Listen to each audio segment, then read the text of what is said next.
ప్రైజ్లాడండి. కొన్నిసార్లు మన జీవితము ముగిసిపోయింది అనుకుంటాం. కొన్నిసార్లు అనేకమైనటువంటి పరిస్థితుల్లో గుండా వెళ్ళేసి ఇంకా నా జీవితము ముగిసిపోయింది, ఇంకా దేవుడు నన్ను కరుణించుడు, నేను ఇంకా దేవుడి దగ్గరికి వెళ్ళలేను అనుకుంటాం. తప్పిపోయిన కుమారుడు కూడా అలాగే అనుకున్నాడు.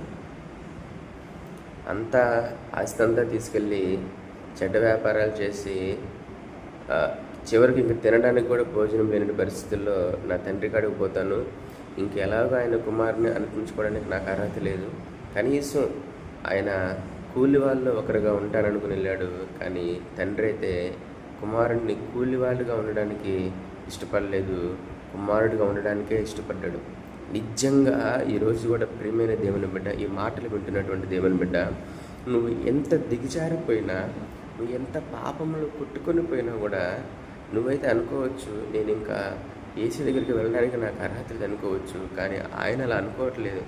ఎందువల్లంటే నువ్వు చేసిన పాపాల కొరకు ఆయన అనేక సంవత్సరాల క్రితమే ఆయన ప్రాణాన్ని పెట్టాడు, ఆయన రక్తాన్ని చిందించాడు.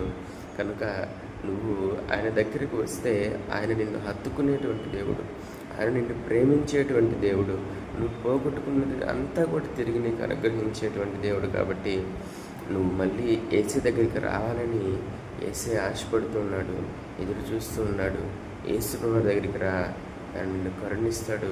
నువ్వు పోగొట్టుకున్నదంతా మళ్ళీ నీకు తిరిగి ఇచ్చి నీ హృదయానికి ఆయన శాంతిని ఇవ్వడానికి ఆయన సమర్థుడు. God bless you. సో మన ఛానల్ని సబ్స్క్రైబ్ చేసుకోండి, మరింతగా సపోర్ట్ చేయండి, దేవుని దీవెనలు పొందండి. God bless you.